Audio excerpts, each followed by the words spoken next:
Mr. Johnson, you were, of course, Prime Minister between the 24th of July 2019, when you were invited to form an administration following the resignation of Theresa May, MP, as leader of the Conservative Party, and the 6th of September 2022, you having announced your resignation earlier that year on the 7th of July. Is that correct? Yes, it is, Mr. Keith. By your leave, my lady, can I just say how glad I am to be at this inquiry, and how sorry I am for the pain and the loss and the suffering sit down. of Please stop. COVID victims. Please sit down. Please sit down, or I'm afraid you'll have to leave the hearing room. Oh, someone's standing up. I'm sorry, if you don't sit down, I'm going to ask the ushers to get you to leave. Right, ushers, please, could you ask them to leave? Oh, someone's being escorted out. Sorry, I didn't realise that my mic wasn't on there. I was just saying, welcome to the COVID inquiry. And here we go. Could I say, by your leave, that I understand the feelings of these victims and their families, and I am deeply sorry for the pain and the loss and the suffering of those victims and their families.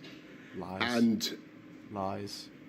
Grateful though I am to the hundreds of thousands of healthcare workers and many other public servants and people in all walks of life who helped to protect our country throughout a dreadful pandemic, I do hope that this inquiry will help to get the answers to the very difficult questions that those victims and those families are rightly asking. Why were you partying when everyone else couldn't protect visit their ourselves mum? better, help each other when to they help couldn't go to the grand's protect funeral? Why were you ourselves partying? better in the future and Better in the future. prevent further Best place for you, mate, is suffering. a jail If cell. it's not too impertinent, may I say, as the person, as you rightly say, Mr. Keith, who set up this inquiry, how grateful I am to you for what you're doing and for the immense care that you are plainly taking. Thank you. What a load of bollocks. Mr. Johnson, just a few more questions more, please, in relation to your career. Had nothing to do with what the question was. On the 9th of June 2023, did you announce your intention to stand down as the Member of Parliament for Uxbridge and South Ruislip? You then, I think, formally resigned the following Monday, the 12th of June, when you were appointed Steward and Bailiff of the 300s of Chiltern. You were, of course, previously Foreign Secretary and Mayor of London. You correctly observe that you yourself announced the institution of this statutory inquiry on the 12th of May 2021. You ordered the institution of a full and independent public inquiry, did you not? I did, Mr. Keith, and I believe that's the right way forward. When you made that announcement, you said this: amid such tragedy, the state has an obligation to examine its actions as rigorously and candidly as possible. The number of deaths across the United Kingdom, calculated whether by registration on the death certificate through COVID or the measure of excess deaths, is now over 230,000. By any measure, Mr. Johnson, that is a shocking figure and a terrible loss of life. Yes. Is that the tragedy to which you were referring when you said, in this tragedy, the state has an obligation to examine its actions? That is certainly the core of the tragedy, yes.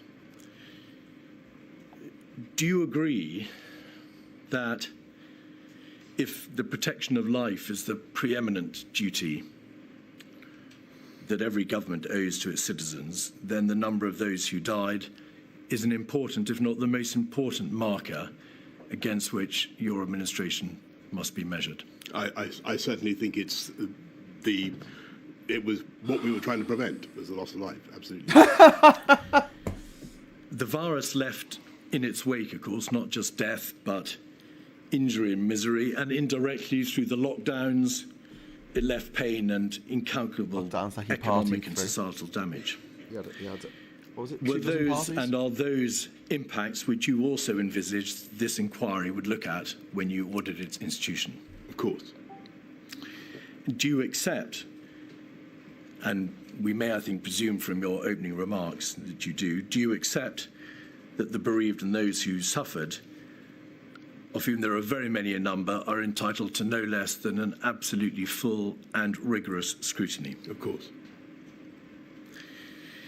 When you made that announcement, you also said that this process will place the state's actions under the microscope, and the government would be required to disclose all relevant information.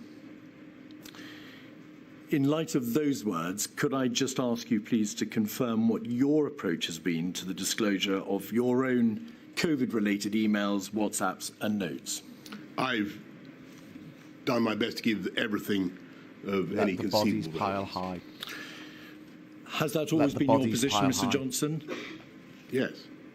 Could we have 265619, please, page 68?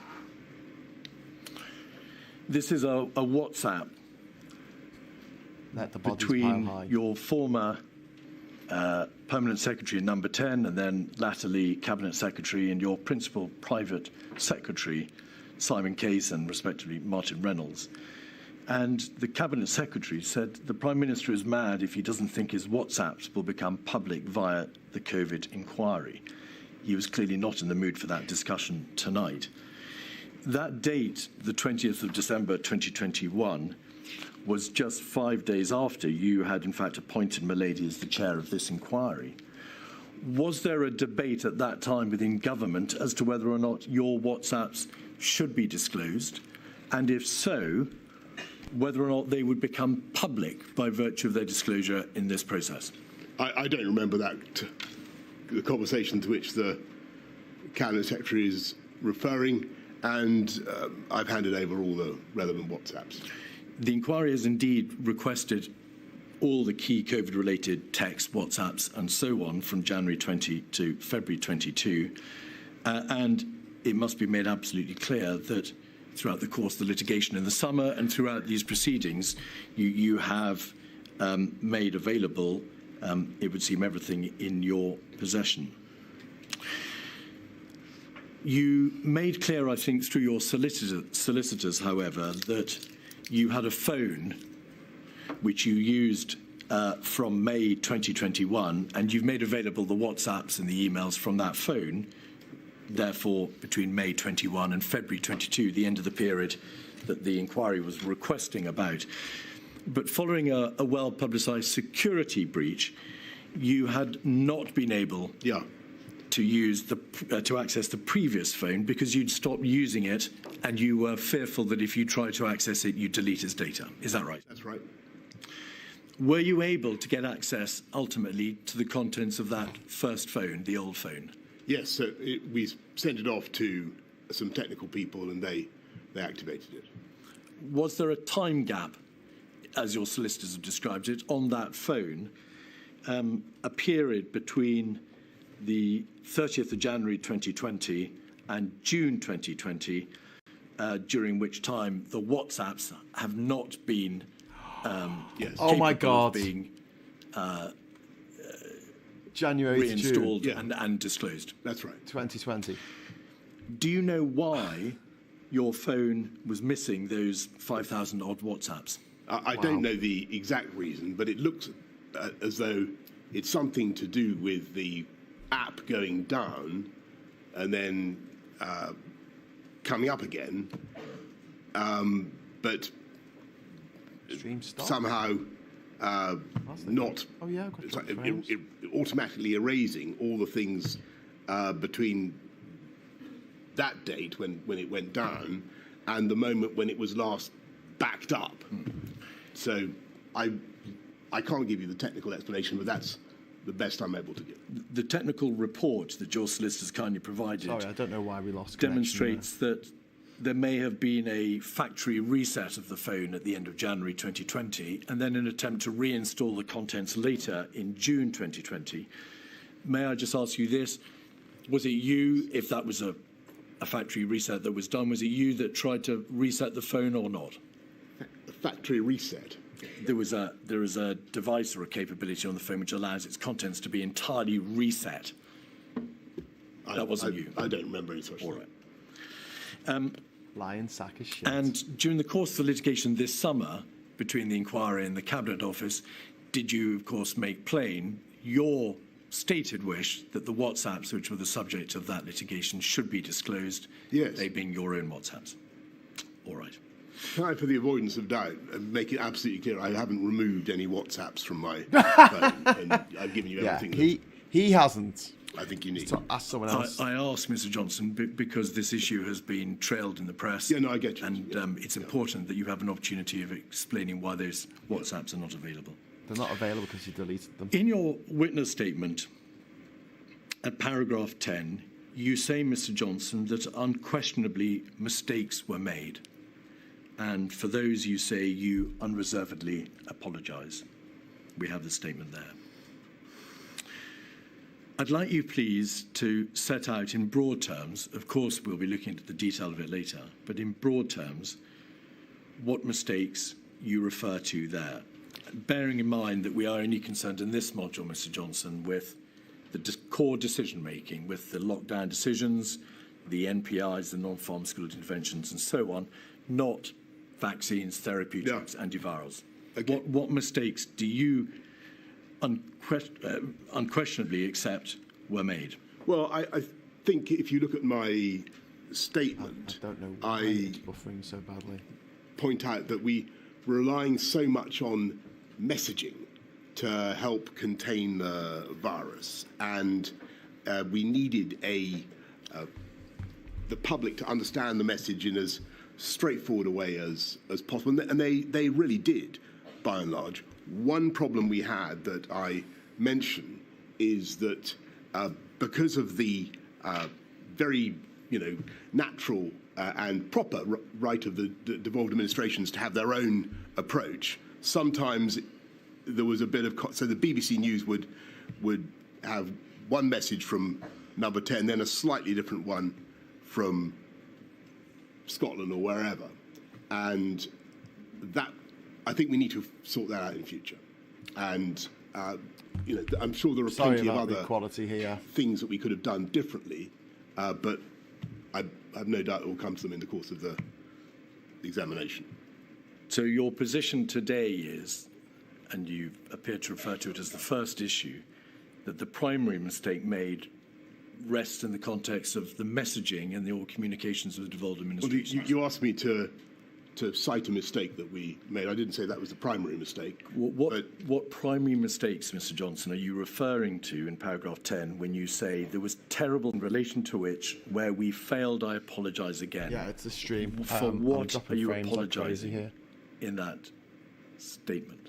Well, I think just to go back to your main point, which is that so many people suffered, so many people lost their lives. Inevitably, in the course of trying to handle a very, very difficult pandemic in which we had to balance appalling harms on either side of the decision, we may have made mistakes. I don't want to try to anticipate the discussion, which I'm sure we will get into, about the timings of MPIs, of lockdowns. Inevitably, we got some things wrong. I think we were doing our best at the time, given what we knew, given the information I had available to me at the time. I think we did our level best. Were there things that we should have done differently? Unquestionably, but I would struggle to itemize them all before you now in a hierarchy. I'm afraid. I think it would be. I'd find it easier to try and explain what happened as we went through. You say in your witness statement, I unquestionably made mistakes. can you draw a distinction for us, please, between yourself personally and the government? To what extent do you accept personal responsibility as opposed to accepting it on behalf of your administration? So I take personal responsibility for all the decisions that we made.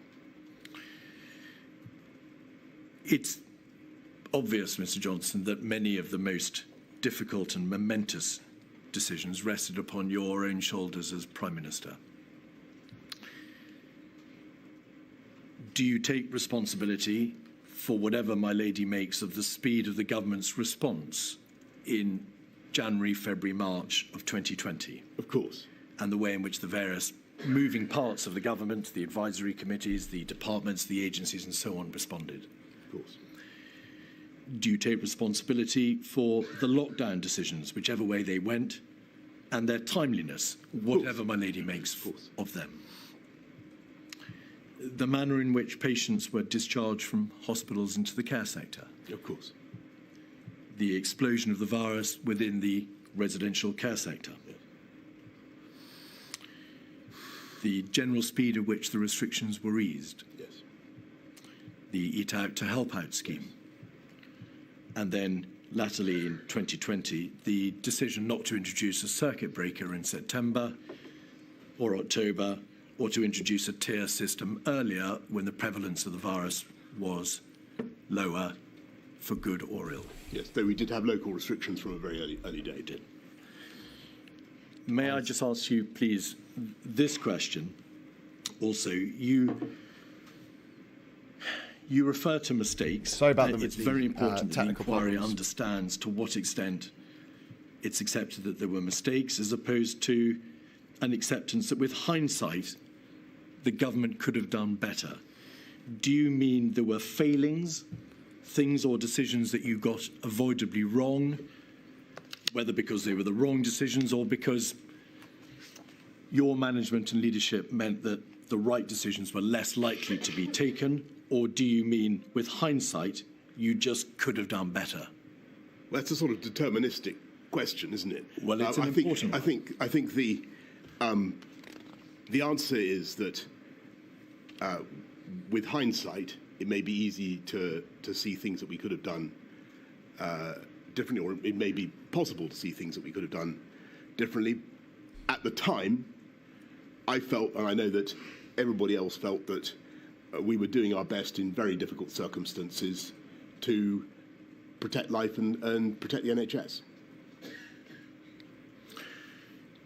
It is impossible and arguably improper to attribute any individual death causally to any particular governmental decision, and as I know you know, and no possible purpose would be served in such an exercise. But do you accept that overall the government decision-making, not the pandemic, but the government decision-making in response, led materially to there being a greater number of excess deaths in the United Kingdom than might otherwise have been the case? I can't give you the answer to that question. I'm not sure. I noticed that in your opening preamble a few months ago, you produced a slide saying that the UK was, I think, second only to Italy for excess deaths. Correct. That's not, to the best of my knowledge, the case. And I think that all I would say is that many other countries suffered terrible losses from COVID. They did. And the evidence that I've seen suggests that we were well down the European table and well down the world table. Though that is, of course, no comfort to the bereaved and their families. That seems to be the statistical reality. The evidence before Milady is that the United Kingdom had one of the highest rates of excess death in Europe. Almost all other Western European countries had a lower level of excess death. I've seen. Italy was tragically in a worse position than the United Kingdom.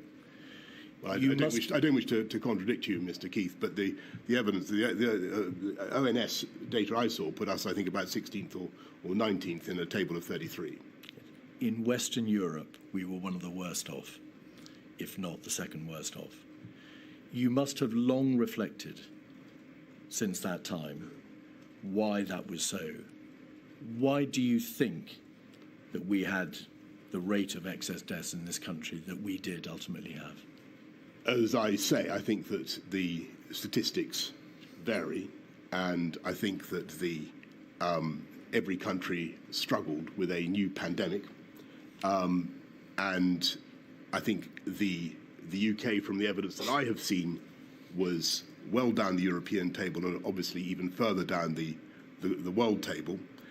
If I had to answer why I think we faced particular headwinds, I would say it was irrespective of government action.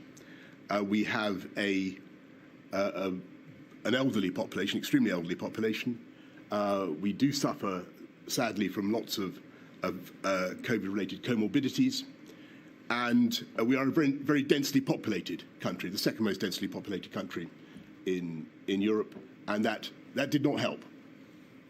You know what didn't help? You being Prime Minister Do you accept at the time, that government actions materially contributed to that outcome? It wasn't just a matter of the state of the healthcare system, density, age of population, and in fact, the geographical location of the United Kingdom. Given that other countries have excellent healthcare systems and face similar problems and ended up in statistically with more excess deaths per 100,000, the answer is I don't know. I don't know. No, they didn't. You're obviously extremely well highest in the aware world. of the argument that the lockdown decisions themselves, cumulatively and individually, contributed to the number of excess deaths. What do you say to that? I say that I don't know, but I'm aware of the arguments that are made.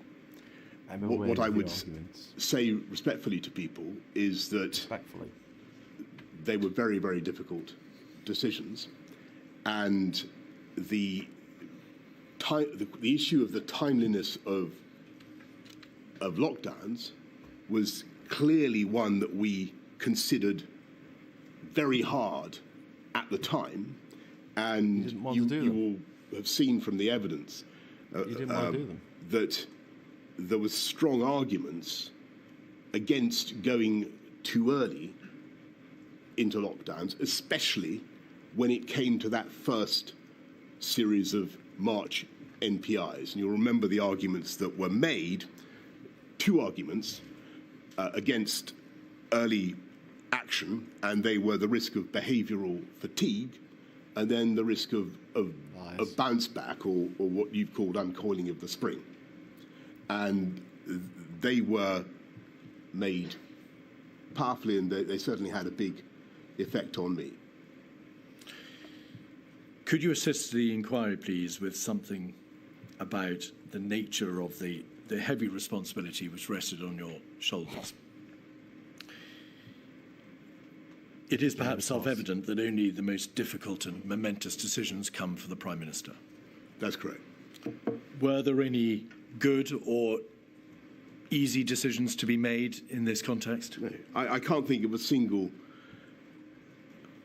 Well, I suppose it was an easy decision to have lots of parties. Say that we should go ahead with the rollout of both Pfizer and AstraZeneca as soon as they've been approved by the MHRA. But there were no, when it came to the, forgive me, Mr. Keith, but when it came to the balance of the need to protect the public and protect the NHS and the damage done by lockdowns, it was incredibly difficult. Pause there, please. I do understand emotions are running very high. I do, and I think it's most unfortunate when I have to ask people to leave. But we have to ensure that this hearing is effective, and it's got to be effective not just for people in this hearing room, but for people watching on the online streaming. So please make sure your behaviour is appropriate to a public hearing of a statutory inquiry. Thank you. Sorry to interrupt. No, it's fine. We'll look at the nature of the particular decisions in greater detail later. But broadly speaking, so that we know the lie of the land and we know how you approach these issues, were the majority of the most momentous decisions, the decisions, for example, to impose the lockdowns and social distancing measures and so on, were they decisions that were in practice made by you, yes, even if they were affirmed or endorsed by the Cabinet later, or were they decisions that were entirely open-endedly made by Cabinet? That's a very good question, because I think Lee, has your stream started again, mate? A huge number of decisions, because they had to be taken so fast, were funneled up directly to me, but there were also a large number of decisions, and I do think this maybe hasn't come out as much as it should, that were the subject of exhaustive Cabinet discussion. In his witness statement, Michael Gove has said that the wider Cabinet was brought into decisions at times too late and too little. Mr. Javid has said in his witness statement that the Cabinet was designed, in his view, to place Dominic Cummings and the Prime Minister as the decision makers, to centralise power in Number 10. And in his own witness statement, Mr. Cummings has said that the Cabinet was largely irrelevant to policy or execution on account of the leaks, your inability to chair it, and because it was seen by Number 10 as not being a serious place for serious discussion. I don't think that's true. I think there was some really excellent Cabinet discussions about the trade-offs. If I had to make a comment about Cabinet as a whole in terms of the speed of lockdowns, which was what we're talking about, I think it probably would be fair to say that the Cabinet was, on the whole, more reluctant to impose MPIs necessarily than I was. That wasn't true for every member of the Cabinet, but that would be a general comment. The lockdown decision of the 23rd of March 2020 was debated, as you rightly say, at great length on the Sunday, on the Monday by the various bodies, but in particular COBRA. But it was debated in COBRA on Monday the 23rd. A public announcement, we'll all recall, was made that day, that evening, in fact, and then it went to Cabinet on the Tuesday. So in relation to the first lockdown decision, it's obvious that Cabinet debated it after the event. In relation to the second lockdown, that of November 2020, Mr. Johnson, do you recall whether or not that decision was made by a COVID ministerial committee or by Cabinet? PMQs. I'll be going to PMQs. I'm afraid I can't remember the sequence there, but just picking you up on the first lockdown, which was actually a sort of crescendo of measures. I'm fairly certain we had a long Cabinet call at least to discuss it. It's all we'll look at that in detail later. The inquiry's heard a great deal of evidence, Mr. Johnson, about the way in which your secretaries of state would naturally and permissibly come at the same issue, whether to have a lockdown, whether to ease, whether to have a tier system and the like, from different angles. The Secretary of State for Health and Social Care, understandably, would promote the public health up to Trump, so it wasn't taken consequences and the need to act in the public health. The Chancellor would frequently promote the economic considerations, but all, it's obvious, were aware to greater or lesser degree of the societal and economic harm that would result from the decisions that you were having to contemplate making. Who ultimately had to weigh up and determine the competing public interest considerations, public health, societal harm, economic damage, and so on? On whose shoulders rested that debate? That's the job of the Prime Minister, and there's only the Prime Minister that can do that. But I think that wasn't actually a bad way of doing it, to have different interests represented by different Secretaries of State in different departments. Presumably you needed the advice of your close advisors, your Cabinet Secretary, and those in the civil service, in addition to the advice that you were receiving from your Secretaries of State. Could you give, please, the inquiry an indication as to the identity of the persons upon whom you were most reliant in that debate, in that weighing up exercise? Well, I don't Cummings. wish to embarrass distinguished public officials by naming them. I don't know what the. Well, I find that civil servants, on the whole, are quite happy to remain anonymous. But I can certainly tell you that I had superb deputy private secretary, a mathematician, an economist who's brilliant in understanding healthcare issues, and an absolutely brilliant private secretary for healthcare. the inquiry's obviously heard from a number of advisors. I think you've heard from both of those individuals. So there's no debate about their identity, Mr. Johnson, and no risk. You may need to make the question a bit more specific, Mr. Keith. The evidence is, Mr. Johnson, that you received advice from advisors in number 10. Yes. Obviously, your chief advisor, Mr. Cummings. Yes. You received advice from the Cabinet Secretary. Firstly, Yes. Mark Sedwell, and then latterly Simon Case. You received advice from the CMO, Yes. and then the General Chief Scientific Advisor. Yes. I should have cited them.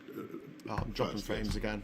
It's apparent Sorry. that on top of the formal advisory structures, the meetings with the CMO and the GCSA, the meetings with the Cabinet Secretary, the meetings with your ministers, you had a profusion of meetings with your Chief Advisor, Mr. Cummings, with your Cabinet Secretary, with your Principal Private Secretary, and so on. There were a huge number of rolling meetings with your innermost group of advisors. And I want to know to what extent, therefore, you came to rely upon them in the ultimate decision-making process. But nothing was my fault. I, of course, relied on the advice I was given, but the way it works is advisors advise and ministers decide, and that was what happened. You received a great deal of advice from the Chief Medical Officer and the government's scientific chief advisor. They were a vital source of advice, that's obvious. You were aware that SAGE met hundreds of times, that's to say the Scientific Advisory Group for Emergencies. Did you ever read their minutes, or were you wholly reliant on the CMO and the GCSA to relay to you what SAGE had said? I think I did once or twice look at maybe more. I looked at what SAGE had actually said, and SAGE certainly produced a lot of First party was documentation. probably the first mistake.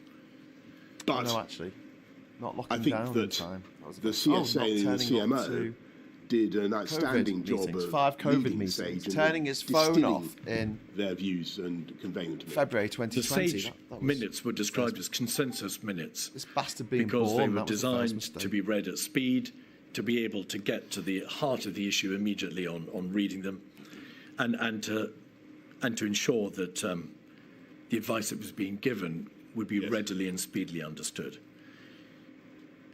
Did you ever think of calling as a general practice for those minutes so that you could yourself read them? Many of them were only 8 or 9 pages long. As I say, I think I did from time to time look at the consensus minutes. I think in retrospect it might have been valuable to try to hear the SAGE conversation unpasteurized itself, but I didn't. And I was more than content with the very clear summaries that I was getting from the CSA and the CMO. There were hundreds of consensus minutes, but you read only, or were given only, a fraction of them.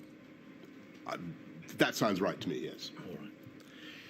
We'll look in detail at some of the scientific debates that engage government, particularly in the middle of March. Behavioural fatigue, herd immunity, the debate about the reasonable worst-case scenario, and so on. Yes. Did you not think of It couldn't be asked reading the SAGE notes. looking at the scientific horse in the mouth and seeing what was actually being said by the government's primary scientific advisory committee on these issues when you, as now appears to be the case, you became engaged, particularly in the debate of behavioural fatigue? Why didn't you call for the primary material? I think that's a good question. I was very, very much impressed by and dependent upon the CMO and the CSA, both of whom are outstanding experts in their field. And it felt to me that I couldn't do better than that. The CMO and the SCA were, of course, concerned with medicine and science, and SAGE was concerned, as it says on the tin, with science. Well, CMO is a professor of public health. I mean, he knows an awful lot about epidemiology and public behaviour in an epidemic. He does. You had no advisory structure around you, however, and by contrast, that dealt with matters such as the economic damage that would be done by the lockdown decisions. There was no pandemic or civil emergency or societal advisory body which might be thought to be analogous to SAGE. In hindsight, and with the passage of time, do you suggest that there was an absence of a proper advisory structure to deal with the other Can it be issues and the other waterboarded? considerations which weighed in the balance when you came to make those final decisions? I've thought about that a great deal, and I think in the end that there is such a body, and it's called Treasury, and that is what they do. And you referred earlier on, Mr. Keith, to the competing perspectives of the Whitehall departments and the secretaries of state, and I think for all its difficulties, I think it did work well in allowing me to get a balance of the argument. Balance of the argument. The evidence appears already to suggest that 25,000 people. the Chancellor of the Exchequer and then Her Majesty's Treasury had considerable influence over the ultimate decision-making process, because the Chancellor would come and see you in bilateral meetings. There were bilateral meetings in the week of the 16th of March, before the first lockdown decision, in late October, before the second, in the summer of 21, and then again in December of 21 in relation to Omicron, and also Eat Out to help out. But that advice was given to you by the Chancellor and Her Majesty's Treasury in a way that wasn't openly transparent in the way that the SAGE advice was provided to you. There were no minutes disclosed of the advice that you were being given to the public. There was no regular production of material or any kind of published, transparent economic analysis provided to you. Do you think in hindsight that that was an error? I think that there was certainly transparent economic analysis of the cost of some of the measures that we were obliged to enact, and the fall in GDP, the cost of the CJRS, and the other schemes was plain for all to see. That was all public. Of course, what was not public and is not traditionally public is ministerial conversations and discussion between ministers. But again, I think the perspective that I was being offered by the Treasury was a very useful one, just as the perspective of the Department of Health was a very useful one. The material, so that's to say diary entries and readouts of minutes and so on, Mr. Johnson, show that the Chancellor of the Exchequer would, in this difficult context of making the ultimate decisions about lockdowns and easing and tiers and so on, often get the last word by way of a bilateral meeting that would take place just before you made a final decision. And also the Secretary of State for Health and Social Care was occasionally excluded from meetings when public health matters were being discussed. Were you aware of that? I think that's... I reject that characterisation of what took place. the overwhelming I reject that priority of the characterisation. government was protect the NHS, save lives. That was our objective, and that was where my officials NHS, were save lives. coming from. That was what we wanted to do, people. and Saving I lives. think it was important in that Partying in context number to. 10. Not attending You know, sage there meetings. were not lots of attending things we had COVID to do meetings, that were very difficult, very not attending costly, Cobra meetings, and it was right to have partying, endless conversations with the Treasury. parties. Was what we did. endless parties. You know, of course, that a great deal of evidence has been given to Milady about the operation and the competence of your administration. It needs to be stated absolutely plainly that the inquiry has absolutely no interest in the salaciousness or the nature of Mr. Cummings's linguistic style or the WhatsApps. But it does have an interest, of course, in whether or not his communications revealed an abusive and misogynistic impact.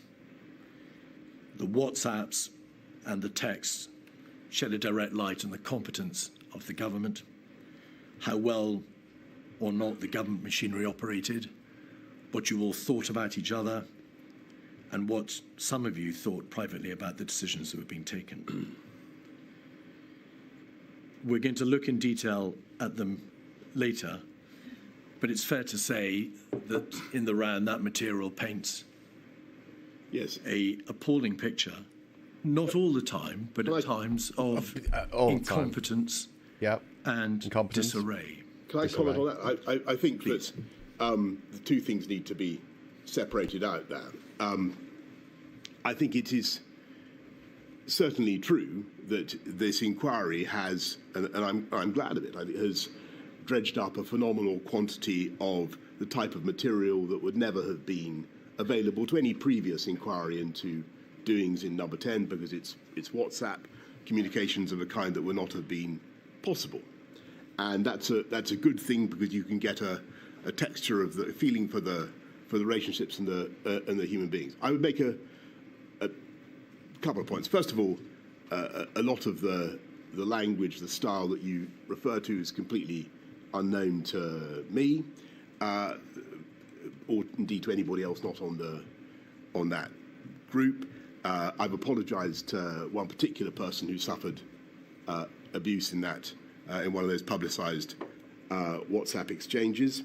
But I would make a distinction between the type of language used and the decision-making processes of the government. Oh, okay. And what we got done. Well, and I would you got the big calls right. Submit that any powerful and effective government has, and I think of the Thatcher government or the Blair government, has a lot of challenging and competing characters whose views about each other might not be fit to print, but to get an awful lot done. And that's what we did. Your own Cabinet Secretary, Mark Sedwell, he was, of course, asked to move on, and we'll come to that later, in May 2020, described, according to Sir Patrick Vallance, your administration as brutal and useless, and observed that it was hard to motivate people in Number 10 in such terrible times if they were being shot in the back. That would appear to be a reference to the doings, as you say, of Number 10, to the process and the operation of government, as opposed to the atmospherics. Yeah. Would you not agree?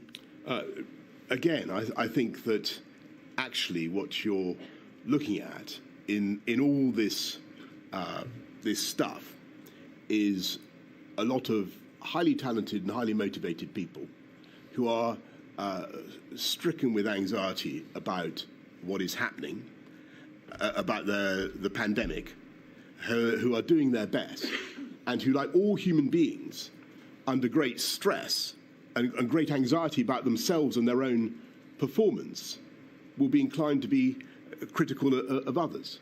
And I think that would have been the same of any administration facing the same sort of challenges on that scale. But do you accept that there is a considerable body of material which addresses not just their private thoughts of the other individuals in government, of them personally, but relates to the performance of government, to the way in which your administration actually operated. Do you accept that as a general proposition? I do, and I think that that was a good and a healthy thing, because we needed, given the scale of what we were facing, we needed constantly to challenge ourselves and constantly to try to do better. Your own chief advisor, Mr. Cummings, described on the 4th of May something the government had done as being the best success of the whole criminally incompetent government performance. How could that be a good thing? Because Criminally what he is trying to do is to not for me to explain his quotation. You can ask him yourself. But what we were generally trying to do was to make sure that we delivered the best possible service for the people of the UK who were going through an absolutely terrible, terrible time. And it would not have been right to have a load of, if we'd had a load of WhatsApp saying, aren't we doing brilliantly, folks? Isn't this going well? I think your criticisms might have been, frankly, even more pungent. On the 27th of March, after Mr. Cummings had asserted that Whitehall had nearly killed huge numbers of people and cost millions of jobs, and that Mr. Hancock had failed to get on top of the testing problems, you yourself said these 3 words: totally fucking hopeless. That was a reference to the performance of an important part of government. I'd stress the word nearly in that. Your response, Mr. Johnson. And I would say that my job was not uncritically to accept that everything we were doing was good, though I as it happens, as I said to you, I do think that the country as a whole had notable achievements during the crisis. My job was to try to get a load of quite disparate, quite challenging characters to keep going and through a long period, and to keep doing their level best to protect the country. That was my job. Do you accept the evidence from Helen McNamara, about which you will be aware, and also from former cabinet secretaries, that Mr. Cummings himself contributed to such a toxic atmosphere that civil servants simply didn't want to work in the heart of government? Yep. Helen McNamara said the relationships in Number 10 and the Cabinet Office had a real and damaging impact. Yep. You were told directly by Simon Case on the 2nd of July, trying to get him to lots throw of top draw Cummings under people the had bus, refused which to is come interesting. to work because of the toxic reputation of your, I emphasise, your operation. Yeah. Were you aware that there were individuals, civil servants and advisors who were not prepared to work in your administration because of the atmosphere and the working relationships which were in play? First of all, no. Second, I was not aware of that. Secondly, I Lie straight in bed. didn't see any sign of that. I saw brilliantly talented people. When we advertised for a post, when we wanted to recruit for a position in my private office, we had, as far as I could see, no difficulty getting wonderful people to step forward. I think, if I might make one self-criticism, or another self-criticism, I think that the gender balance of my team should have been better. And to your earlier question, How about the balance of people who went upper class toffs? When I was running London, it was great, and it was 50-50, and it was a very harmonious team. I think sometimes during the pandemic, too many meetings were too male-dominated, if I'm absolutely honest with you. And I think that was I tried sometimes to rectify it. I tried to recruit a former colleague from City Hall, but I think that was something we should have done better. Simon Case, who was then the Permanent Secretary in Number 10, WhatsApped you yourself on the 2nd of July to say that lots of people, lots of top draw people had refused to come because of the toxic reputation of your operation. Well, I don't remember. What did you do? I don't remember that. And my impression was that the Doesn't remember it. we had no difficulty recruiting the best possible people. Could we have, please, 48313, page 16, on the screen? These are communications between Mr. Cummings and yourself Oh, thanks, in Bart May Roberts. 2020. Oh, sorry. The feed has just stopped for some reason. Hancock is unfit for this job. The incompetence, the constant lies, the obsession with media bullshit over doing his job. Still no fucking serious testing in care homes. His uselessness is still killing God knows how many. This morning you must ask him when we will get to 500,000 per day, and where your plan for testing all care home workers weekly. Okay, let's get Dido Harding in today, as well as Kate Bingham. There you go. I don't know what's happened here. Why is it stopped? We're concerned with the bottom half of the page. Oh, stopped again. I'm not having a great day today on this, am I? God damn it. So can you expand it, because I can't. Yes, 7th of May, Hancock is unfit for this job. Oh my God. The incompetence, the constant lies, the obsession. Right, let me just try and fix this for you. I don't know what the problem is. Obsession with media bullshit. Reference to testing. You must ask him where we'll get to 500,000 per day, and where's your plan for testing? And if you can scroll. Oh, this is painful. I'm really sorry. I don't know why this isn't working. I've got a good connection. Back out. But just sorry, I don't pause. Just pause a second. Oh, hang on. Oh, what is going Mr. on? Johnson. Sorry. If you then scroll in, please, to the bottom half of the page, the last part. Mr. Cummings says, it'll certainly be a cock-up like everything else, but it'll be far from the worst of our cock-ups over the next 8 weeks. You need to think of Binning Hancock, and so on and so forth. You cannot suggest that you are unaware of the opinion taken by your chief advisor over your Secretary of State for Health. You cannot suggest you are unaware of the concerns expressed by your Cabinet Secretary about the toxic reputation of your operation, because he WhatsApped you directly. You cannot suggest that there weren't grave concerns being expressed in Downing Street. Really sorry There about were the quality of this. people who simply would not come and work for you because of the atmosphere you allowed to develop. So, first of all, in politics, there's never a time when you're not, if you're Prime Minister, you are constantly being lobbied by somebody to sack somebody else. It's just what I'm afraid happens, and it's part of life. Everybody's constantly militating against some other individual for some reason. It's not the BBC that's lagging, it's my internet. I'm afraid that's the nature of it. It is perfectly true that this advisor in particular I'm really sorry. thought, had a low opinion of the health secretary. I thought he was wrong. I stuck by the health secretary. I thought the health secretary worked very hard, and whatever, he may have had defects, but I thought that he was doing his best in very difficult circumstances, and I thought he was a good communicator. Could we have 303-245?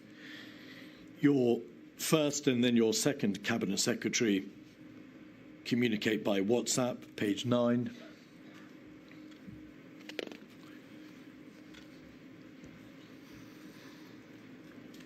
Mr. Case refers at the top of the page to how you have told Mr. Cummings outright to stop talking to the media in his presence.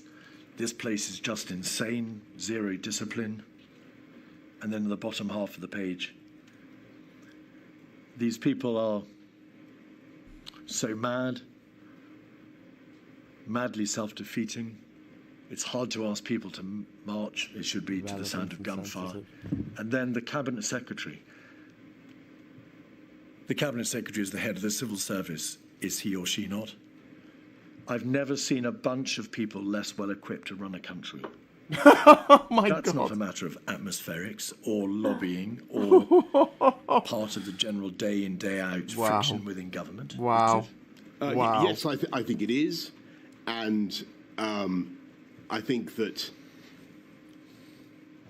as I say, if you'd had the views of the Mandarinate about the Thatcher government in unexpurgated WhatsApps, milady, I think you would have found that they were pretty fruity. Pretty fruity.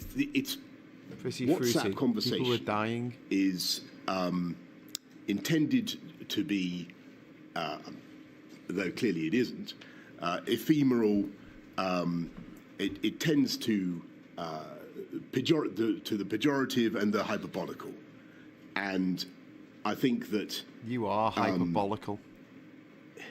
Fucking diabolical. the worst vice, in my view, would have been to have had an operation where everybody was so deferential and so reluctant to make waves that they never expressed their opinion, they never challenged, and they never doubted.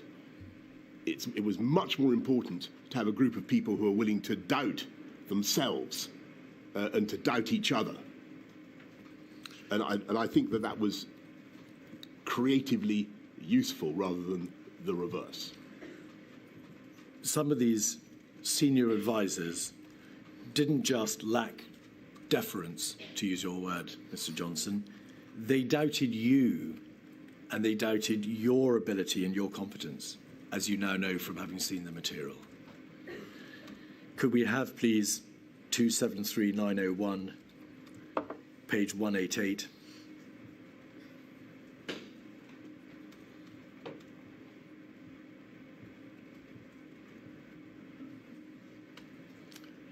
That's from the 19th of September. Page 229.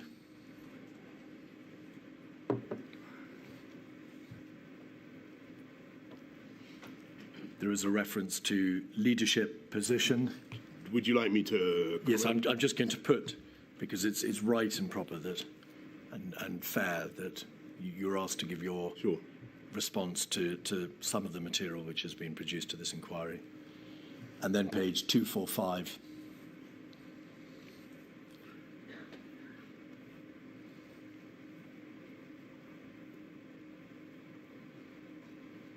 The Prime Minister begins to argue for letting it all rip. They've had a good innings. And there is a reference there to lack of leadership, the last line. This all feels like a complete lack of leadership. Look, let me put the question, whether or not these significant number of advisors correctly stated the position, whether or not this was genuine, whether or not there were significant failings in your own and your government's competence, would you accept that it is extraordinary that the government's chief scientific advisor, its chief advisor, its cabinet secretaries, its deputy cabinet secretary should all be commenting in these terms about competence and about performance and about you? I think this is wholly to be expected, and this is a period in which we are where the country is going through a resurgence of the virus. You're looking at the October period, and resurgence that you helped cause. Patrick, the CSA, talks about inconsistency. And we've just got to face the reality. I've got to face the reality as Prime Minister that the virus seems to be refusing to be suppressed by the measures we've used so far. We're going to need different measures. We've come out of lockdown. We're going into the tiering system. Of course we're changing. What? but so did Changing? the collective understanding of the science. And if you look back at you ignored what the science during You're COVID, too busy having we parties, you had rat we bag. had radically different views over the period, over the efficacy of masks, over whether asymptomatic transmission could take place. We had a totally different view within months about whether ventilators would be needed. I was told to begin with we needed 25% of patients would need ventilators. That turned out not to be true. Then on this particular issue, you've got the scientists calling for us to go early and go hard. Yes. And this takes us back to your initial line of questioning.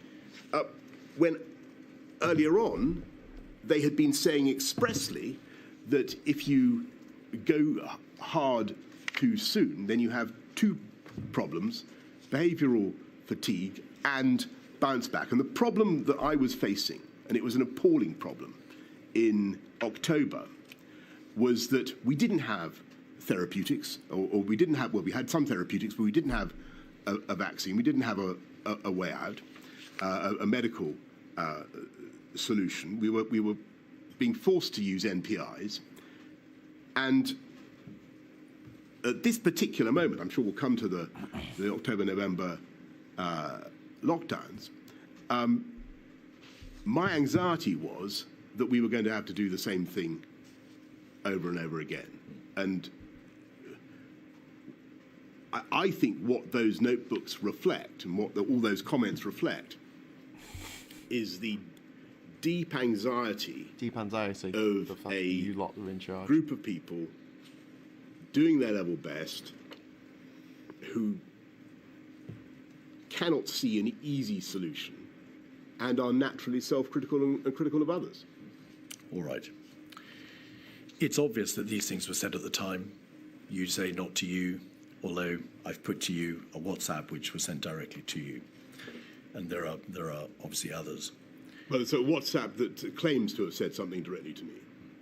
Well, the WhatsApp has been taken, of course, from the material which you've provided and from, obviously, the phones from other people who were interlocutors. Sorry, if I may correct you, Mr. Keith, what that WhatsApp was a WhatsApp from the Cabinet Secretary saying that he told me directly something. I don't think I saw the WhatsApp directly to me. Mark Sedwell, on the 2nd of July, WhatsApped you directly to say lots of top-drawer people had refused to come because of the toxic reputation of your operation. I'm sorry. Yeah, whether so you're wrong. This material indicates a significant failing at the heart of government and in failures of competence. They undoubtedly, well, these opinions were expressed at the time, and you no doubt accept you're responsible for that state of affairs. You must have reflected, Mr. Johnson, long and hard, both whilst in office, in your dealings with Mr. Cummings, and afterwards, on what lessons can be learned from the way in which power is exercised and the way in which government performs at the highest level. Have you reflected upon whether or not the system of SPADs, the system by which you receive advice from your political advisors, needs to be reformed? Have you reflected on the function and powers and the extent of powers of SPADs, or on the competence of the ministers whose advice you accepted? Well, I think with hindsight, there's all sorts of things that you could do differently. I think at the time, I decided that it was best to have an atmosphere of challenge with some strong characters giving me advice, and I valued that advice. Well, with hindsight, you can now see what was going on, and you've had this material for some time.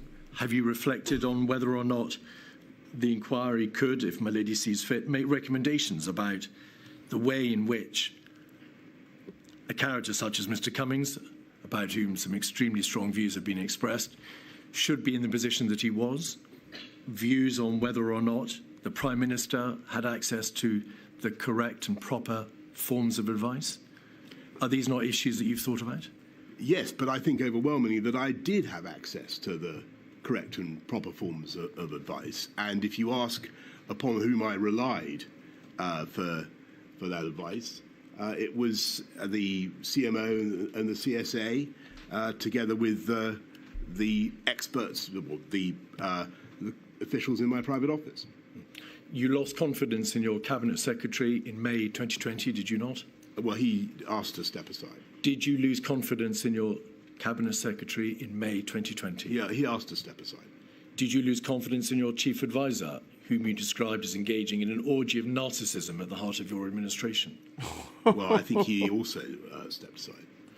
Did you lose confidence in those senior advisors, Mr. Johnson, and effectively dispose of them both? Yes. Well, they both stepped aside from government, but it was a very difficult, very challenging period. People were conscious decoupling. Getting, as you can see from the WhatsApps, they were getting very frazzled because they were frustrated. COVID kept coming at us in wave after wave, and it was very, very hard to fight it. And Public school people were doing their level best. I don't, with these stupid ideas about how you could defeat a virus by positive thinking. The guy at the top, or they're critical of each other. That's a reflection of the difficulty of the circumstances. When it became easier in the spring and during the vaccine rollout, people's tone changed. Of course it did, but it was a reflection of the agony that the country was going through and that the government was going through. Ladies, that's a convenient moment. I'm about to turn to a completely separate topic. Right. I shall return at 20 past. 20 past. Okay, right. We've stopped for 7 minutes. So I'll just... Oh, God.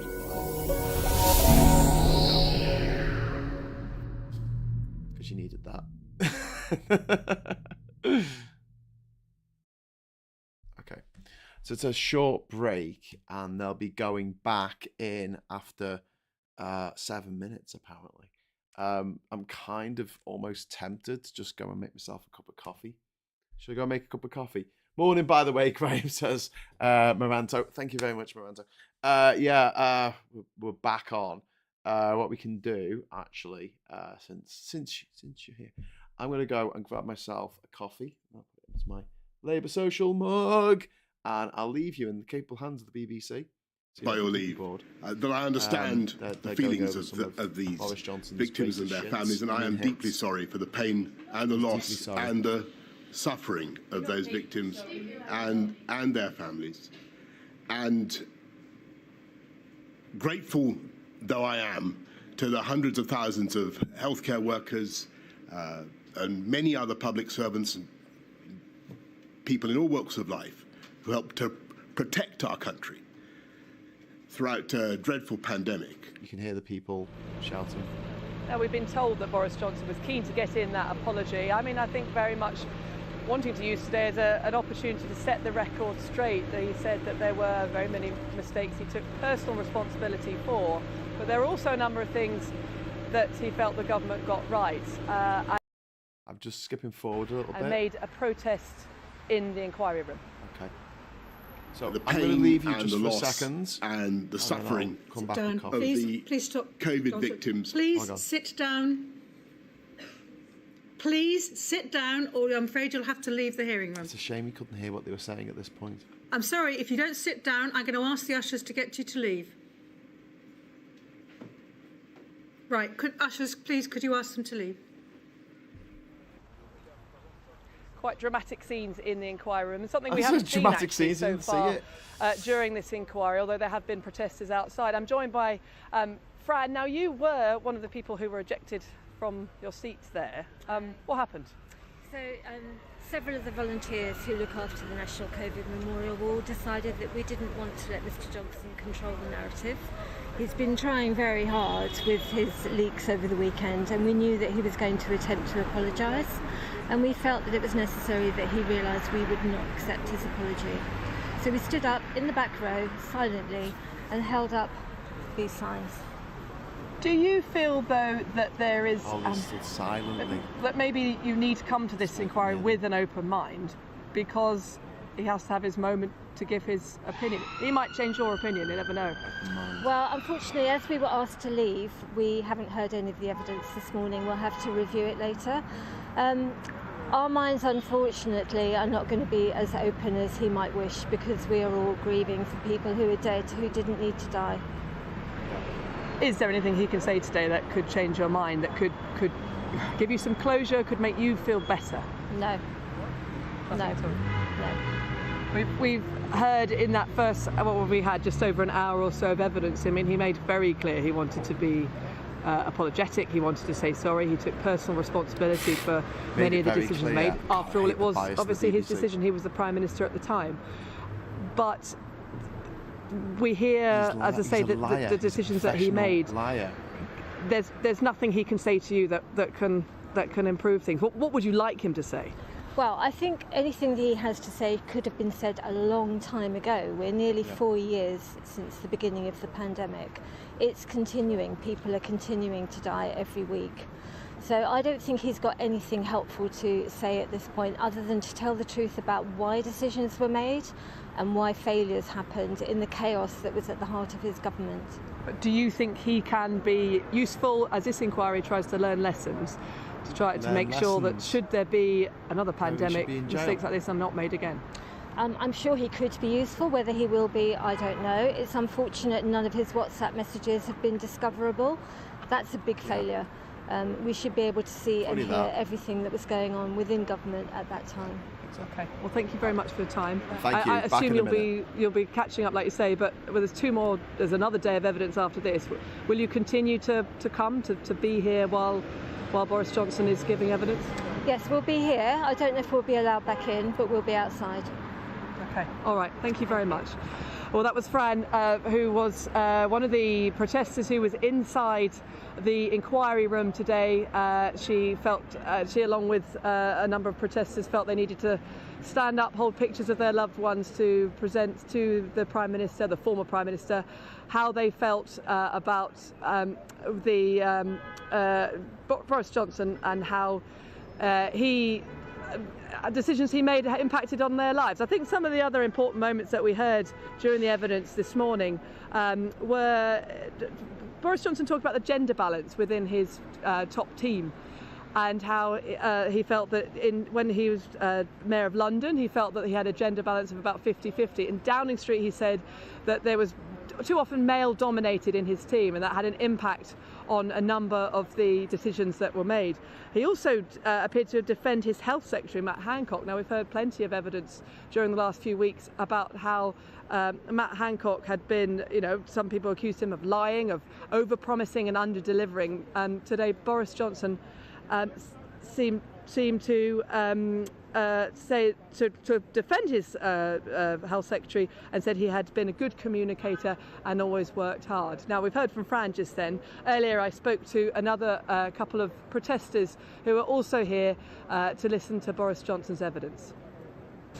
So I caught COVID March 2020. I was pre-selected for the Olympics, and my ranker is over. I've had to retire. I've been sick for 3 years, and I'm here to represent the 1.9 million people in the UK that are also suffering with this disease. So what does it mean for you to actually be here? You've travelled down here. You obviously won't get to personally speak to Boris Johnson, but you felt you needed to witness it. Yeah, watching it on TV and kind of living the experiences of it and watching it, and it's a very dissociating experience. And Boris Johnson has just seemed to be completely oblivious to the damage that this virus has done. And so I kind of just want to see what he has to say for himself, just to see him in person. And it's going to be an interesting experience today. Una, talk me through your experience, because it's not just yours, it's that of your daughter as well. Both my daughter and I got COVID in March 2020, and now living with disability. Previously fit, healthy and strong. I've not been able to return to work as a Pilates and health coach, and she's not been able to continue with her studies, missed 2 years of education. And so we set up a charity, Long COVID Kids, and we represent 62,000 children living in the UK with long COVID who are experiencing the same. And obviously Boris Johnson initially we've heard as part of this evidence here at the inquiry, didn't seem to take long COVID very seriously. I won't use the word that we've heard that he said about long COVID, because I couldn't possibly mention it on the television. But I mean, the feeling was it simply wasn't taken seriously early enough. Yeah, that's exactly right, and that's been our experience throughout the advocacy that we've done over the last 3 years, that long COVID hasn't been taken seriously. It never featured on the dashboard, it's not mentioned in briefings, and of course it's a serious consequence of the pandemic. It's one of obviously a number of issues that he will no doubt be questioned about over the next couple of days. Do you have an open mind though? I mean, we already know that he's likely to apologise today. You know, do you have an open mind that he might change his mind? He was only human. Politicians are only human. Not sure about that.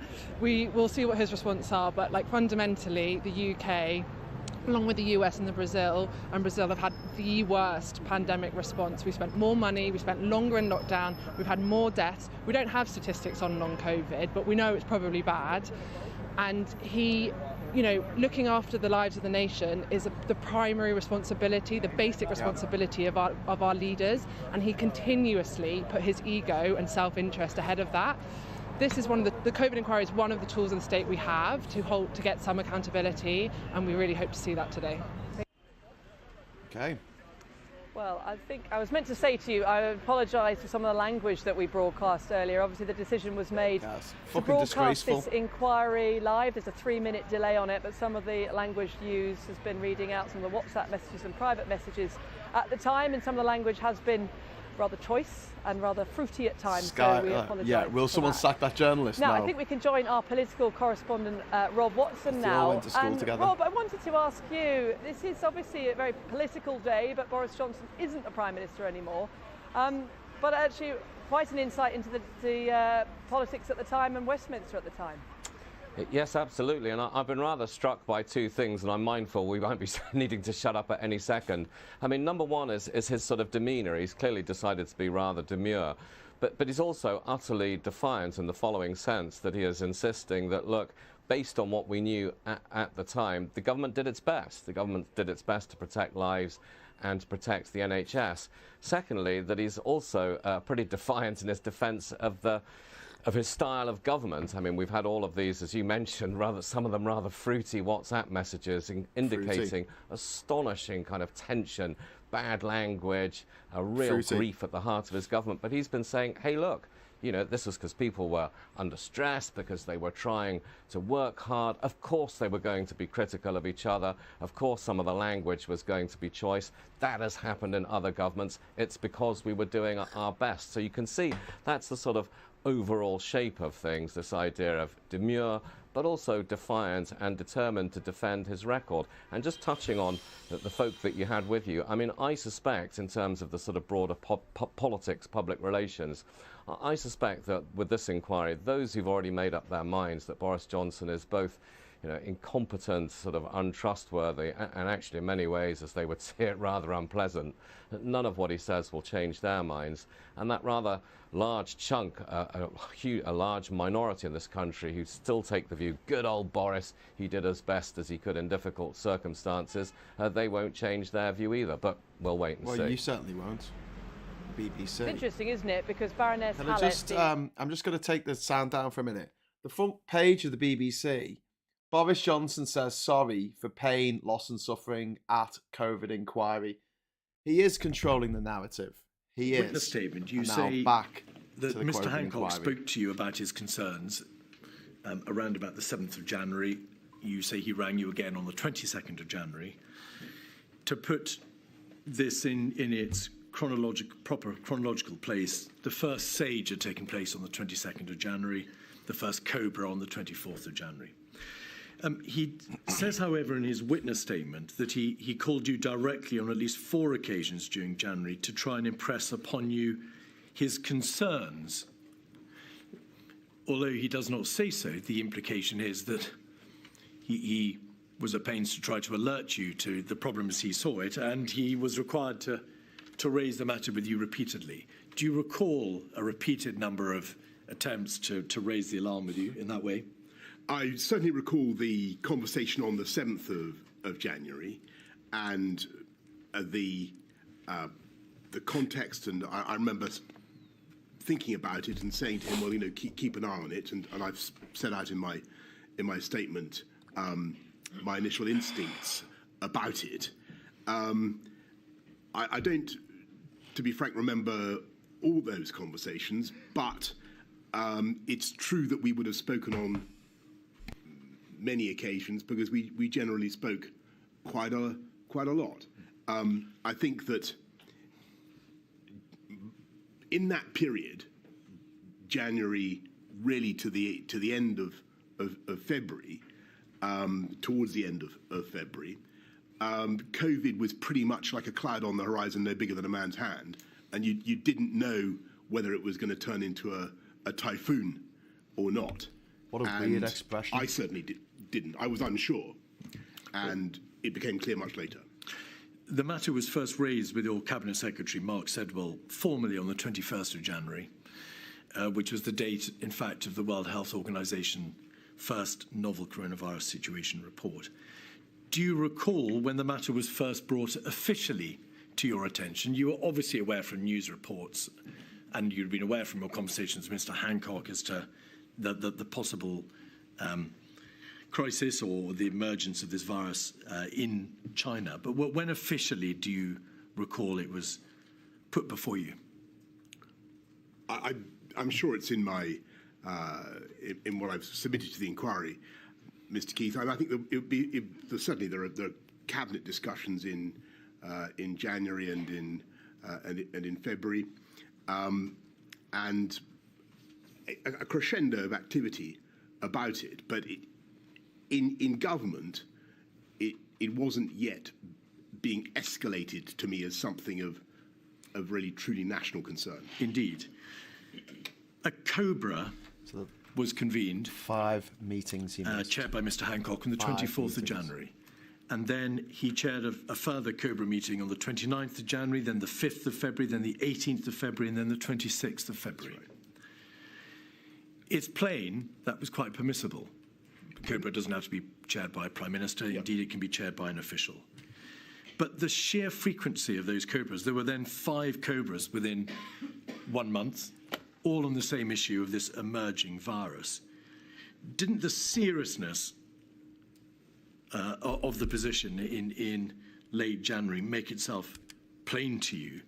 How could there have been a need for a COBRA every week for 5 weeks in relation to an issue that didn't require your direct involvement as the Prime Minister?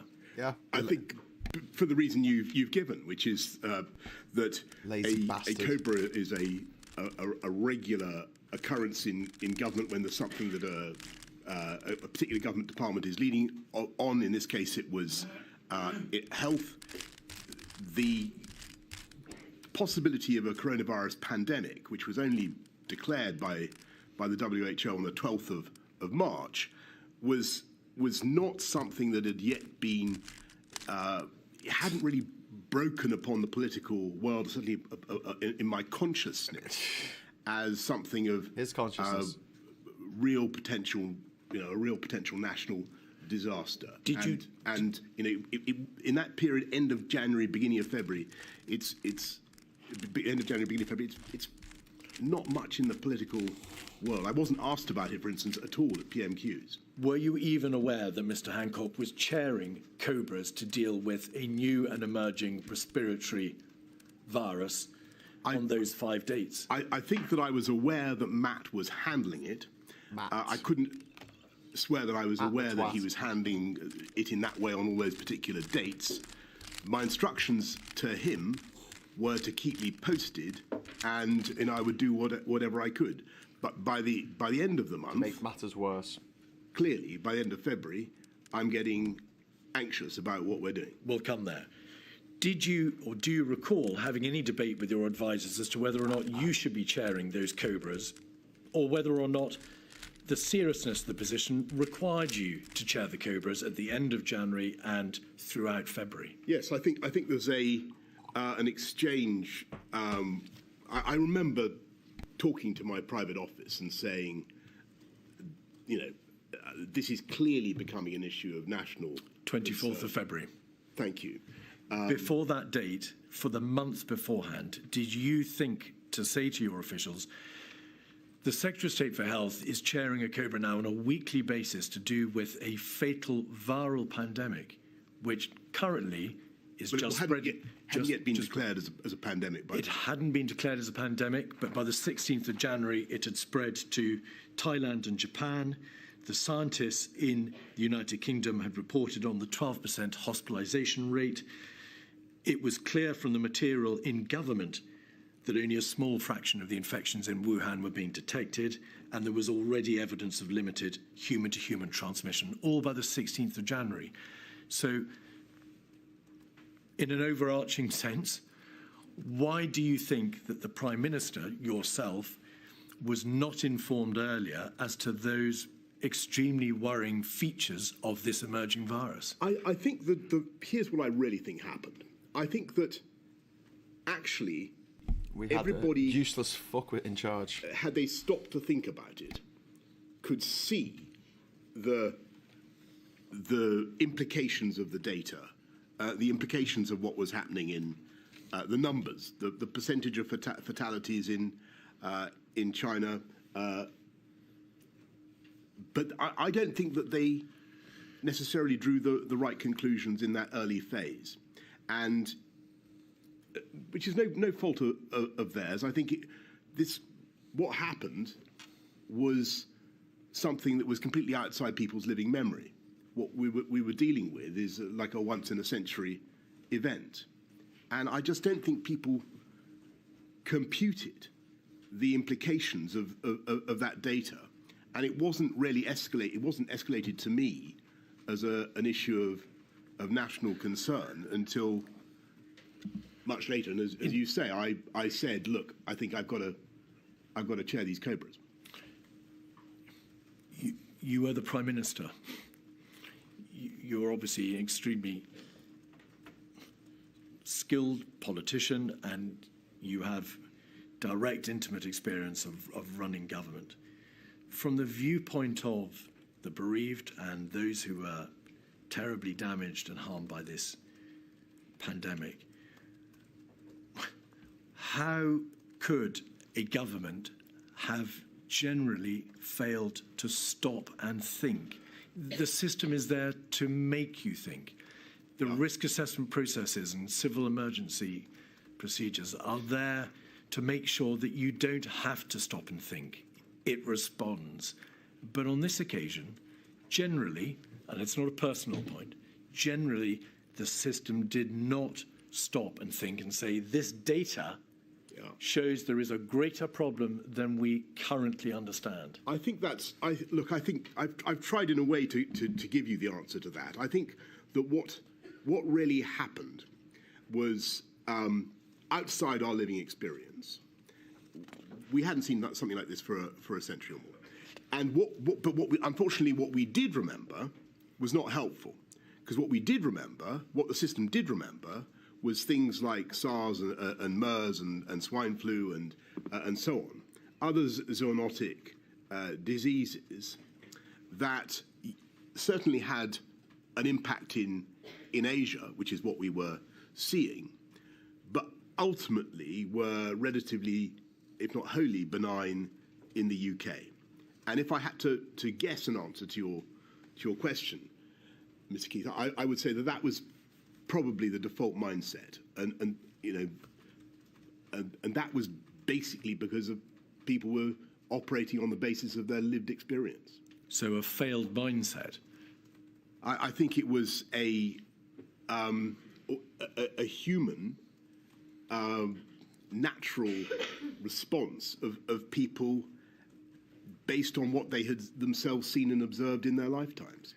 But from the context, from the prism or from the viewpoint of the efficacy and the competence of the government response, regardless of the psychological issues that may have been preying on the minds of its constituent individual parts, that the government failed to wake up, did it not? It failed to understand the significance of the crisis, and therefore it must follow, failed to take steps speedily enough. I think that it would certainly be fair to say of me, the entire Whitehall establishment, scientific community included, our advisors included, that we underestimated the scale and the pace of the challenge. And you can see that very clearly in those early days in March, from late February through to the sequence of NPIs, of lockdowns. You can see that we were all collectively underestimating how fast it had already spread in the UK. We underestimated. We put the peak too late. The first peak too late. We thought it would be in May, June. That was totally wrong. I don't blame the scientists for that at all. But that was the feeling, and it just turned out to be wrong. But the evidence before Milady shows that the scientists, at least in part, were aware by the end of January of the hospitalisation rate, of the fact that the number of infections was being grossly underestimated, that there was self-sustaining human-to-human transmission. They were aware by the beginning of February that there was no effective test, trace, control, isolate system in the United Kingdom. So once the virus spread beyond China and became self-sustaining, there was no effective means of stopping its entry into the United Kingdom. That was all known to the scientists, at least by the beginning of February. Why wasn't it known to the on the test, trace, ministers? On the test, trace and isolate, on the whole diagnostics question, I think if you look at the evidence, you can see actually that we were being assured, I was being assured that we were in a good place on that until it became clear that wasn't quite right. But I'm asking you about the system. Forgive me. I'm asking you about the system. If the scientists knew and had the data from which the government could draw the proper conclusions, why didn't the government systemically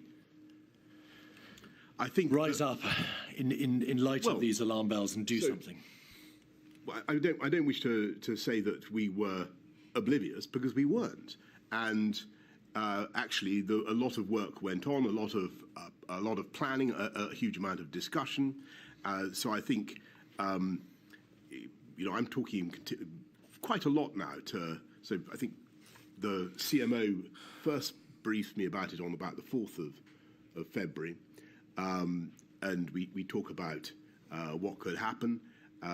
SAGE, as you say, is meeting. It's not as though nothing is happening. No.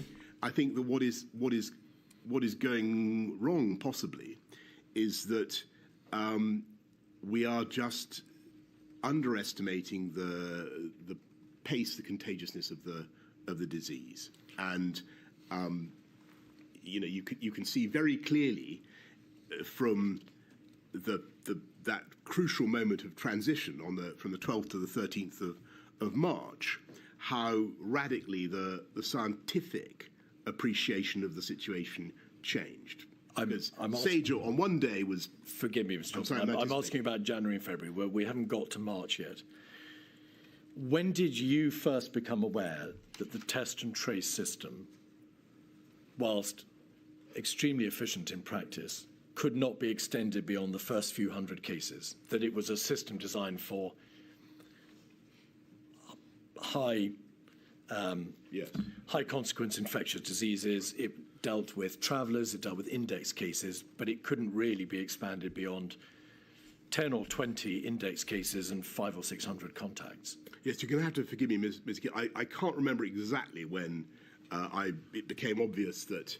I just hate him so much. Wasn't, but there came a point quite early on when I think Chris or Patrick said, look, test and trace isn't go to jail already. Relevant anymore because of the spread of the disease. I couldn't date that. From which you then, of course, appreciated that if the virus spread outside China and was self-sustaining, and it had already, yes, I'm sorry, that was probably much later in March. All right, you think that was later in March? I think so, but I couldn't swear to it. There was a box note on the 30th of January, 136734. This is an email from a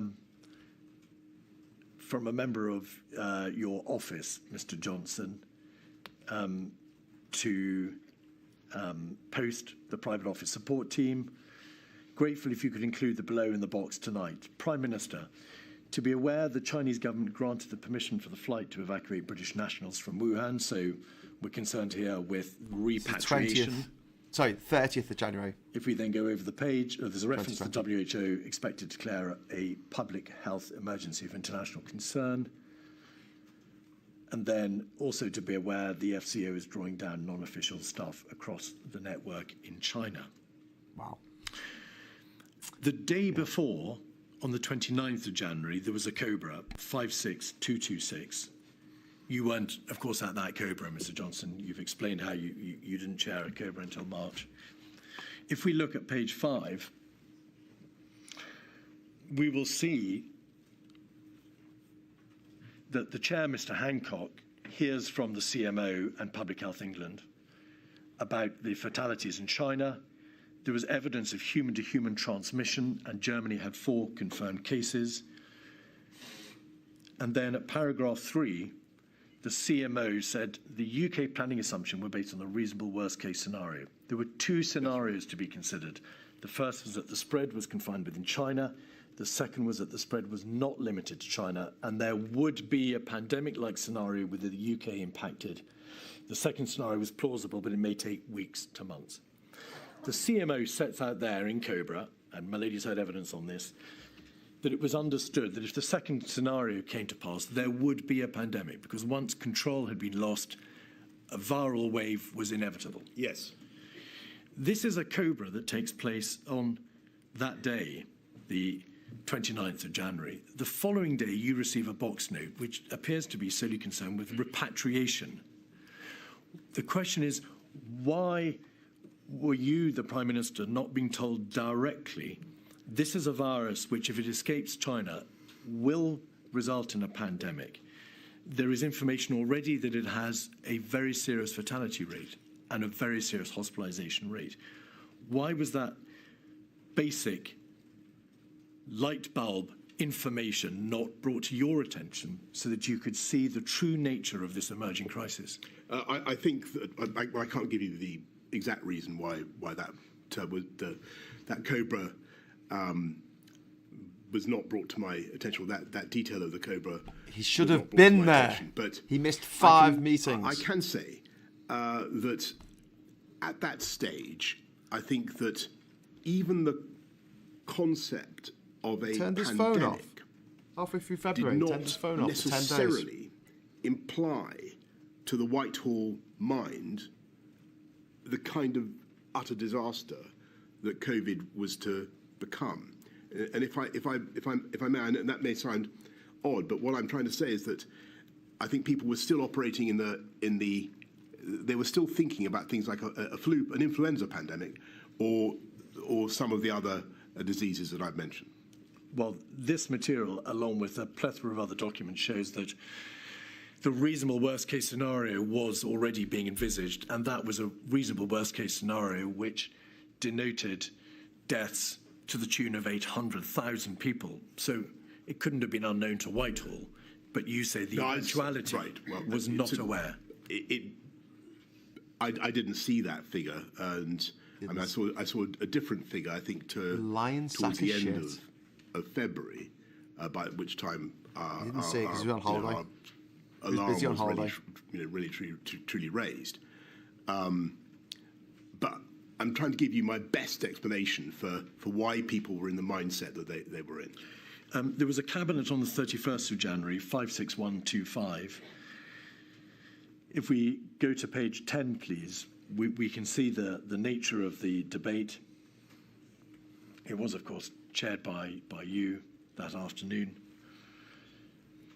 And the Secretary of State for Health and Social Care, Mr. Hancock, says 2 cases have been confirmed in the United Kingdom. They had been, of course, confirmed on the 30th and the 31st of January.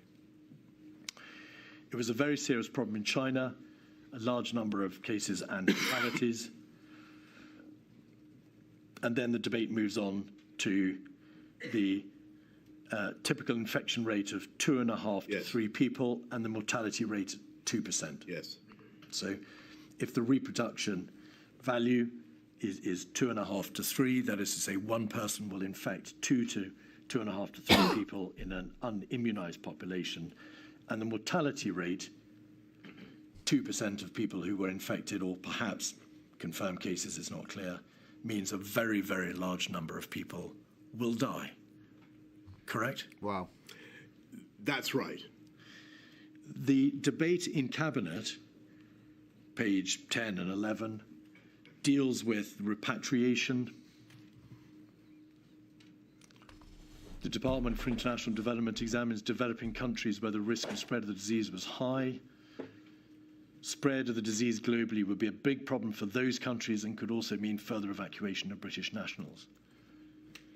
So the debate focuses almost exclusively around the position abroad, the repatriation issue, and despite the reference to the mortality rate, the reproduction figure, and the knowledge which was already in the possession of government that there was confirmed cases outside China with sustained human-to-human transmission, nobody stopped to say this means inevitably a huge number of deaths, a wall of death, and this country, if it escapes China, being overrun by the virus.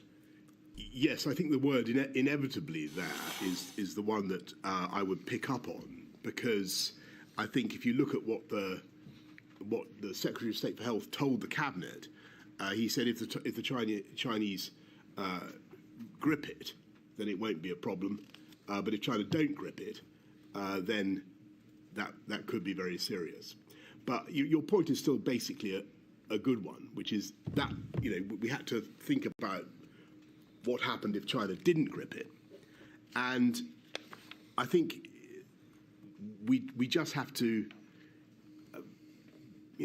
put our hands up here and say, look, I think because of the absence of collective memory, because we were operating under a different set of assumptions, I don't think that we were able to comprehend the implications of what we were actually looking at. And I think that, let me put it a different way. I think if we, as I said right at the beginning, if we had collectively stopped to think about the mathematical implications of some of the forecasts that were being made, and we believed them, we might have operated differently.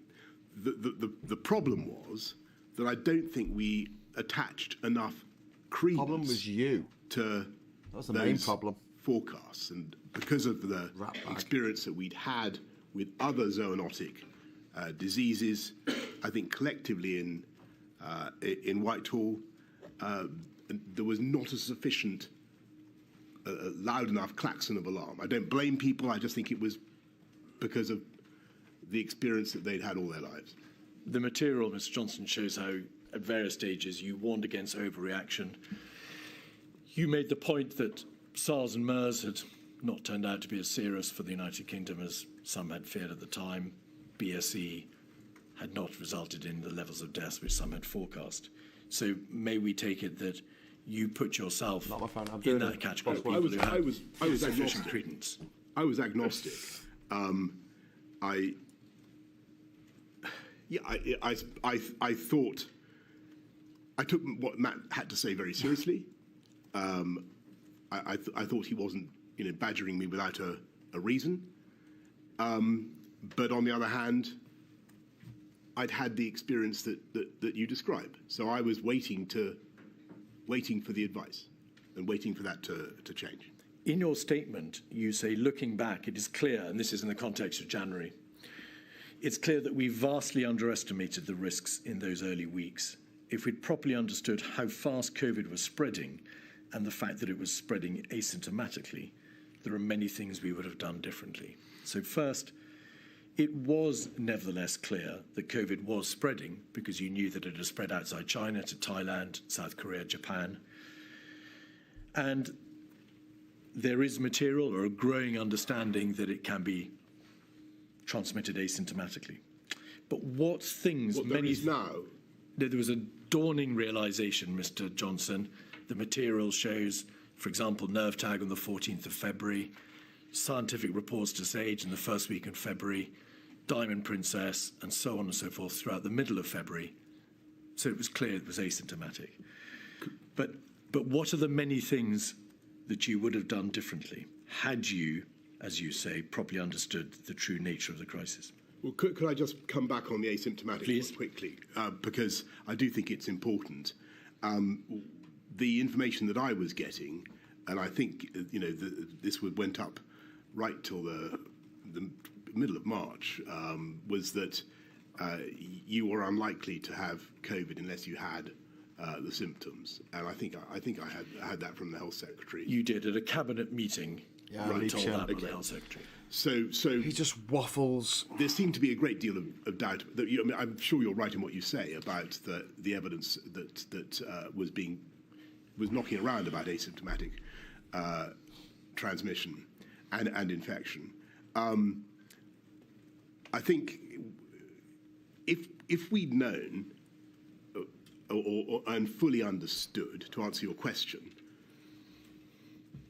the speed of transmission and the infection fatality rate, case fatality rate, Made I no think difference. clearly we would have Yeah, would have. acted immediately to accelerate test and trace, to we would put huge quantities of time and effort into money into diagnostics, into PPE, into all the things that we were going to need.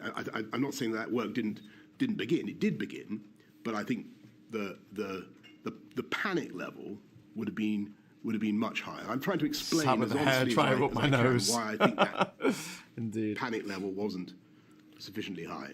Let me make plain the reason I put the question to you in the way that I did in relation to asymptomatic spread is that your own statement says it was not known.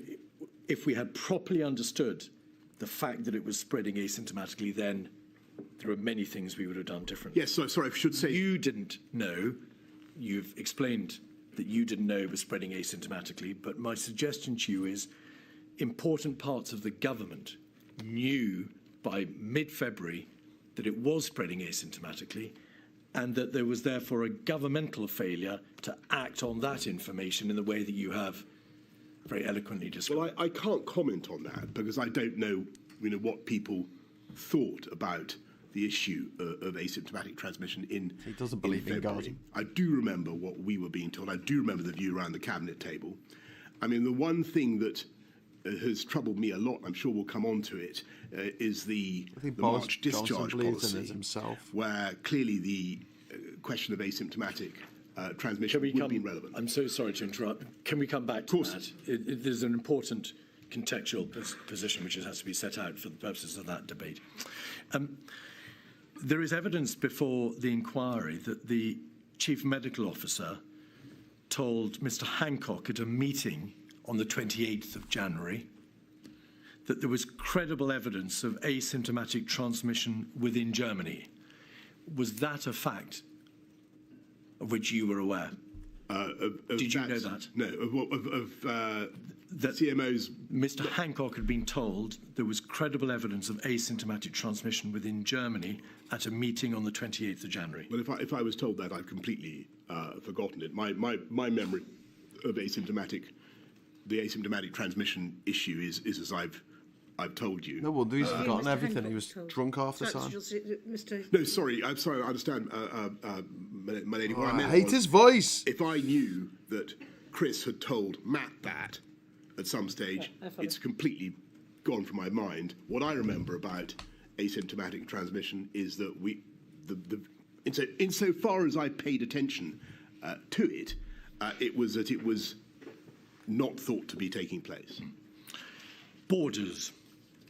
Your statement states that the advice that you got consistently from the CMO, the government chief scientific advisor in SAGE was that closing the borders wouldn't work. If you close them dramatically or stringently, then, of course, there are very real, well, intensely difficult practical consequences. And if you just have screening or light touch restrictions, then they may achieve very little. Will you just explain how you received that advice, in fact, consistently from a COBRA, or the time of a COBRA on the 5th of February, through a cabinet meeting on the 14th of February, and through to the end of February? It was consistent advice that you received. Yes, thank you. And that is one of the most fascinating things about the scientific advice during this pandemic and the view about behaviours. Many things changed, as I've said. About, masks, other MPIs were thought they moved up and down in the value that people put on them. But when it came to borders, there was an overwhelming scientific consensus, as far as I understood it, that trying to interrupt the virus with tougher border controls brought you really very little. You might delay by a matter of days or perhaps weeks, but you would not stop the virus from entering the UK. And I think that was, I think a lot of people in the country found that very hard to understand, because I think intuitively we think if you just stop this thing coming in, and it was very important for me to try to understand that point and to try to explain it to the public, because the public, I think, really believe instinctively that you can fix this with tough border control, or often do, and it's a difficult point sometimes to get over. Mr. Cummings says in his statement that you asked rhetorically, aren't people going to think we're mad for not closing the borders? Well, I may well have said something like that, but I think that I think it was a question that people were asking. raised. He also says, Mr. Johnson, that because of your general attitude that COVID was like swine flu, you weren't particularly inclined to challenge the scientific advice at all, to the effect that border restrictions would make no difference. Is that true? Well, the two statements seem to me to be inconsistent. Well, is it true or not? I certainly thought it was. I thought it was a point worth picking up with the scientists. I wanted to understand the reason why border controls didn't work. But in retrospect, you can see that they were right. Countries that did try to use borders as a way of containing COVID really didn't succeed in that. So did you pick the point up? You say, I think it was a point worth picking up with the scientists. Did you push back in any way with the scientists and say, can that be right? Is there not anything that can be done to at least restrict the spread of the virus now that it's left China? I certainly remember many conversations about borders. Quite how adversarial I was, I couldn't tell you. All right. There was a stocktake meeting on the 4th of February, 146558, when, in the context, Mr. Johnson, of a general debate about the DHSC, hence the description stocktake meeting, the Chief Medical Officer gave an update. Following an update from the CMO, the Prime Minister stressed the need to continue to explain our stance to maintain public confidence in the plan. On further travel restrictions, your Secretary of State was engaging Foreign Commonwealth Office and European colleagues and would revert with a proposal. According to the Permanent Secretary, Sir Chris Wormold, Mr. Johnson, and to notes kept by Imran Shafi, your Private Secretary of this meeting, you were in listening mode. There was a discussion about possible fatality numbers, but you expressed scepticism about those figures, the fatality numbers, and you noted, they say, that high fatality figures had been given for BSE, bovine spongiform encephalitis, and swine flu. Is that right, that you expressed scepticism about the possible number of deaths? I don't remember that, but I do remember. I certainly remember the BSE scare, and I remember the immense destruction that did to the agricultural sector in this country, and you know the way that all turned out. I think you know it would be fair to say that I wanted to probe them on their forecasts and to try to understand the basis on which they were making them. You've described how the Whitehall system, the process of government in Whitehall, failed to have a light bulb moment and appreciate the seriousness of the position. Would you accept that being informed about the possible fatality numbers but expressing scepticism and drawing a false analogy, as it turned out, with BSE, was a lost opportunity on your part to drive the system further forward with rather more urgency than appears to be the case? I certainly would accept that. Okay, guys. Mindset, like the we're going to have to mindset wrap this up, I'm afraid. I think the overwhelming majority of the ministers and officials. Right.